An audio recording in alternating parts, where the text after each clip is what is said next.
I never imagined planning my wedding would become a battleground. But that's exactly what happened when my future mother-in-law decided she knew better than me about every single detail of my own wedding day. My name is Sophie. I'm 28 years old, and I'm engaged to the most wonderful man named David, who I've been dating for 3 years. David and I met through mutual friends at a casual weekend barbecue. He was funny, kind, and had this gentle way of listening that made me feel like I was the only person in the room when we talked.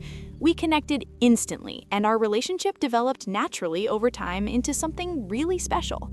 When he proposed 6 months ago during a weekend trip to the mountains, I felt like the luckiest woman alive. Meeting David's family had been pleasant enough initially. His father, Robert, was quiet and reserved but friendly. His younger brother, Jake, was outgoing and made silly jokes at family dinners. And his mother, Patricia, was welcoming and seemed genuinely happy that David had found someone who made him happy. But everything changed the moment David and I announced our engagement at a family dinner. Patricia's entire demeanor shifted from supportive future mother-in-law to something I can only describe as a wedding planning dictator. Before I could even finish showing everyone the ring, Patricia was already talking about venues and dates and color schemes like she was the one getting married. At first, I thought she was just excited and trying to be helpful. David was her oldest son, and this was the first wedding in their immediate family, so of course she'd be enthusiastic about the whole thing. I appreciated her interest and thought we'd work together to plan something beautiful. I was so incredibly wrong about what her involvement would actually mean. The problems started immediately when we began discussing potential wedding dates. David and I wanted a fall wedding, specifically late October, when the weather would be perfect and the autumn colors would make everything gorgeous. We'd already started looking at venues that had availability that weekend. Patricia insisted that October was a terrible month for a wedding. She said it was too close to the holidays, that travel would be difficult for guests, and that fall weddings were overdone and cliché. She pushed hard for a June wedding instead, saying that's when she and Robert had gotten married and June brides are traditional and classic. When I explained that David and I had our hearts set on October and had already started planning around that time frame, Patricia got this tight smile on her face and said we'd discuss it more later. Then she immediately started sending me links to June wedding venues and June wedding inspiration photos like I hadn't just told her no. Next came the venue battle. David and I had found this beautiful botanical garden that did weddings. It was intimate and romantic with gorgeous outdoor spaces and a glass conservatory for the reception. The maximum capacity was about 150 people, which was perfect since we were planning a medium-sized wedding with close friends and family. When we showed Patricia photos of the botanical garden, she wrinkled her nose and said it was too small and too casual. She wanted us to book the grand ballroom at a fancy hotel downtown, the same place her best friend's daughter had gotten married last year. She kept saying how elegant and sophisticated it would be, how impressed all the guests would be with such a prestigious venue.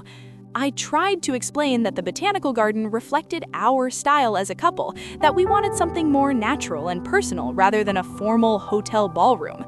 Patricia responded by saying weddings aren't just about the couple, they're about presenting your family to your community, and we needed to think about the impression we'd be making. The dress shopping experience was even worse. I'd asked my mom and my best friend, Maya, to come dress shopping with me for moral support. I'd made appointments at a few bridal boutiques and was really excited about finding my dress. Patricia found out about the shopping trip and invited herself along despite me not asking her to come. At the first boutique, I tried on several dresses that I really loved. There was one in particular, a simple, elegant A-line dress with delicate lace sleeves that made me feel absolutely beautiful. My mom and Maya were getting teary-eyed, saying how perfect it looked. I was seriously considering buying that dress.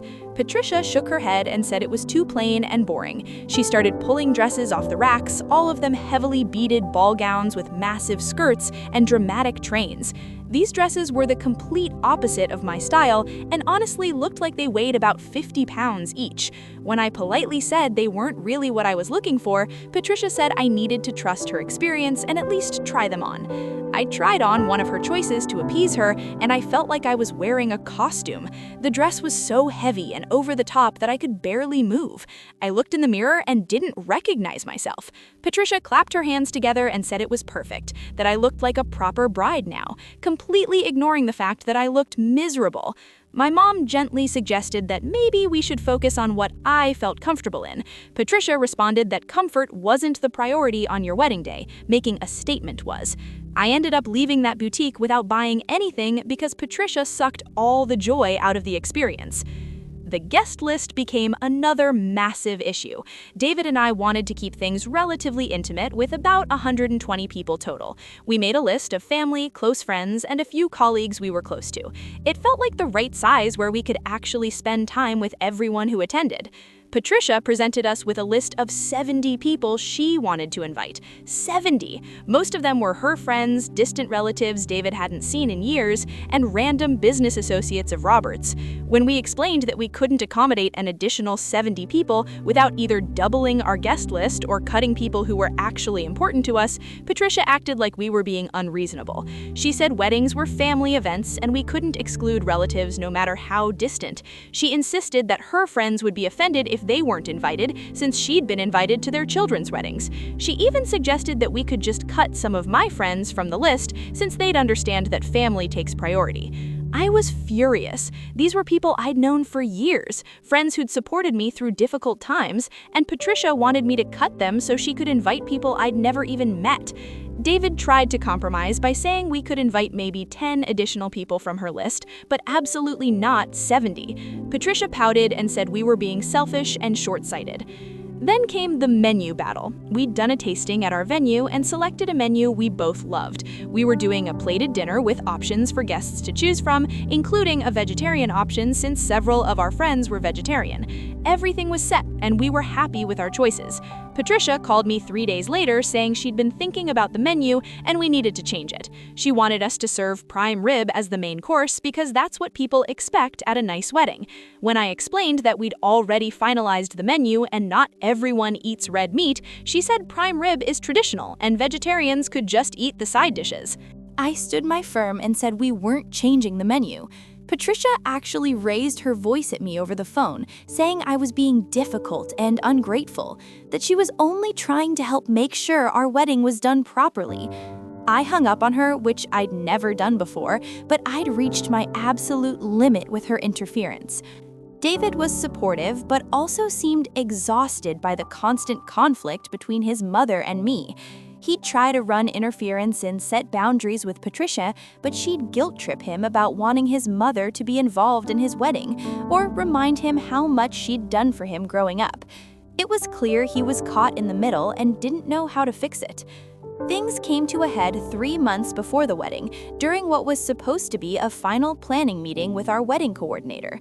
We'd invited both sets of parents to attend so everyone would know the final plans and there wouldn't be any surprises.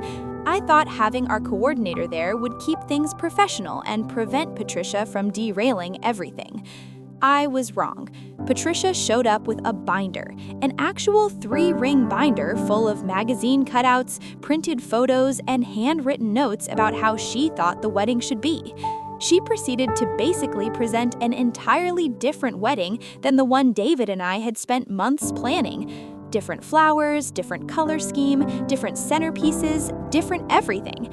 Our coordinator looked uncomfortable as Patricia went through page after page of her vision. My mom looked angry. David's dad, Robert, stared at the floor, and David looked like he wanted to disappear. When Patricia finally finished her presentation, there was this awful silence. Then she looked at me with this expectant smile and said she hoped I appreciated all the work she'd put into helping us have a perfect wedding. She'd even taken the liberty of calling some of the vendors to discuss potential changes. Something inside me snapped. I'd been patient and diplomatic for months, trying to respect that this was an important event for David's family too. But Patricia had crossed so many lines and shown absolutely no respect for what David and I actually wanted for our own wedding. I opened my mouth to tell Patricia exactly what I thought of her unauthorized vendor calls and her complete disregard for our wishes, but David spoke first. He stood up from his chair and asked to speak with his mother privately. The tone of his voice was different, harder than I'd ever heard him use with his family. Patricia looked surprised but followed David out of the room. The rest of us sat there in awkward silence for about 10 minutes. I could hear raised voices coming from the hallway, but couldn't make out words. When they finally came back, Patricia's face was red and she wouldn't look at anyone. David sat down next to me and took my hand. Then he turned to his parents and said we needed to have an honest conversation about boundaries and respect. He said his mother's behavior over the past few months had been completely unacceptable, and it needed to stop immediately. Patricia tried to interrupt, but David held up his hand. He said there was something everyone needed to know, something that had been kept quiet for years but was relevant to the current situation. He looked at his dad, who nodded slowly like he knew what was coming. Then David revealed something I had no idea about. His younger brother Jake had been engaged 4 years ago. Jake had been in a serious relationship with a woman named Emily, and they'd gotten engaged after dating for 2 years. I'd never heard anything about this because apparently the engagement had ended badly before David and I had met. According to David, Patricia had done to Jake and Emily exactly what she was doing to us now. She'd tried to control every aspect of their wedding planning, overriding their choices, inviting people they didn't want, and generally making the whole experience miserable. Emily had tried to set boundaries, but Patricia had ignored them completely.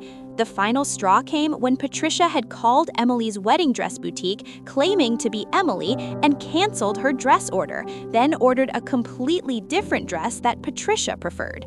Emily found out 2 weeks before the wedding when she went for her final fitting and discovered there was no dress because the order had been canceled. Emily was devastated and furious. She'd confronted Patricia, who'd admitted what she'd done, but insisted she was only trying to help Emily avoid making a mistake with that dress choice. The argument that followed was explosive. Emily had ended the engagement not because she didn't love Jake, but because she couldn't marry into a family where her mother felt entitled to sabotage her wedding dress. Jake had been heartbroken. He'd begged Emily to reconsider, promised his mother would never interfere again, but Emily was done. She'd said that if Patricia would do something that extreme before they were even married, she couldn't imagine what the rest of her life would be like with that woman as a mother-in-law. The family had agreed to keep the whole situation quiet because they were ashamed and didn't want people knowing what Patricia had done. Jake had been so devastated by losing Emily that he'd moved to another state for a few years to get distance from everything. David said he'd watched his brother's relationship fall apart because of their mother's controlling behavior, and he'd promised himself that if he ever found someone he wanted to marry, he wouldn't let history repeat itself. He tried to handle Patricia's interference quietly and diplomatically, but clearly that approach wasn't working. He looked directly at his mother and said that if she didn't immediately back off and respect our wedding choices, she wouldn't be invited to the wedding at all. He said he loved her, but he loved me more, and he wasn't going to lose me the way Jake had lost Emily because his mother couldn't accept appropriate boundaries. The room was completely silent. Patricia's face went through about 5 different emotions before settling on something between shock and anger. She stood up and said she'd only ever tried to help, that she didn't deserve to be attacked like this, and that she was just trying to ensure her son had a beautiful wedding. David's father, Robert, spoke up for the first time. He told Patricia very quietly that she'd been out of line for months and they both knew it. He said David was right to set boundaries and she needed to respect them. The fact that Robert was agreeing with David seemed to hit Patricia harder than anything else. Patricia grabbed her binder and her purse and left without another word. Robert apologized to both of us and said he'd talk to her, then followed his wife out. My parents were stunned by everything that had been revealed. Our wedding coordinator seemed relieved that someone had finally addressed the situation directly. After they all left, David and I sat together and he apologized for not telling me about Jake and Emily sooner. He said he'd hoped his mother would be different this time, that she'd learned from what happened before, but clearly she hadn't changed at all. He'd been trying to protect me from the full extent of her controlling tendencies while also trying to maintain his relationship with his mother. Patricia didn't contact us for 2 weeks after that meeting. When she finally called, she asked to meet with just me for coffee. I was hesitant but curious about what she wanted to say. We met at a cafe near my office and had the most honest conversation we'd ever had.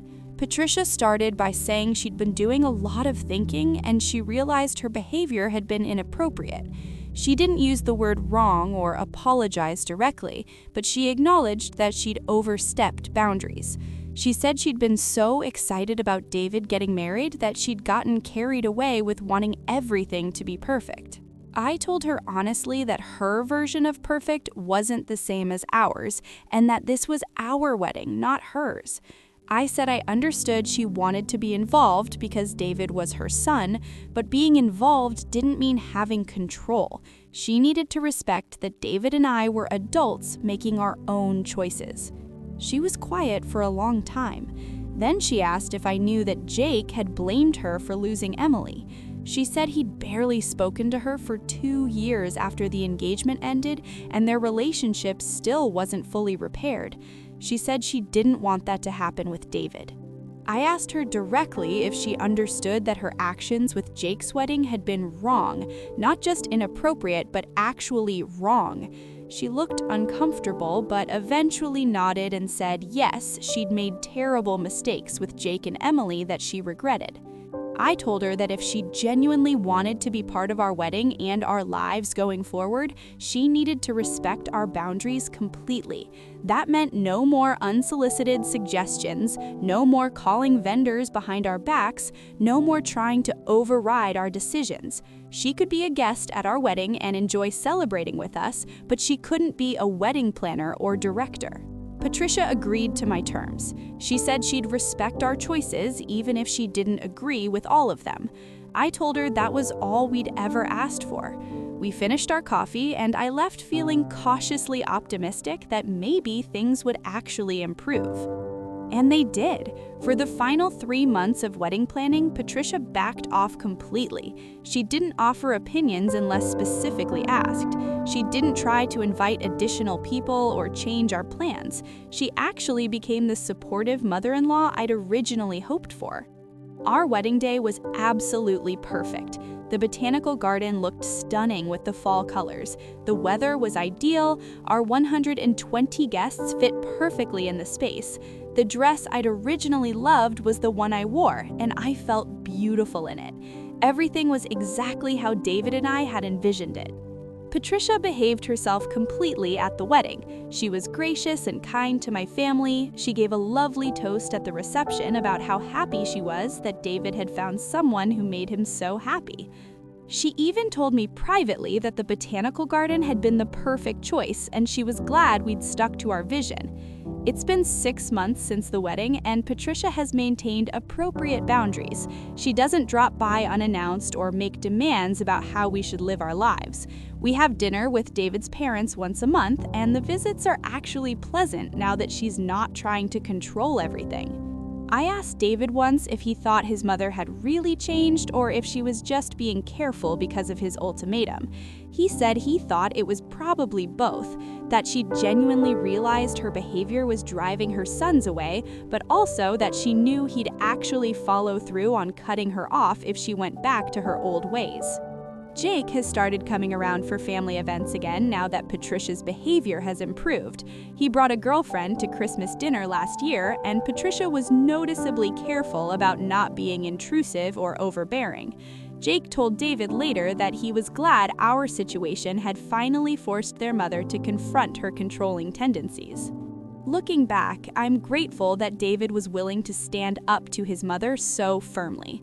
Some people might think threatening to uninvite her from the wedding was extreme, but given what she'd done to Jake and Emily, it was actually completely justified. Patricia needed to understand that her behavior had real consequences, and David wasn't going to enable it anymore.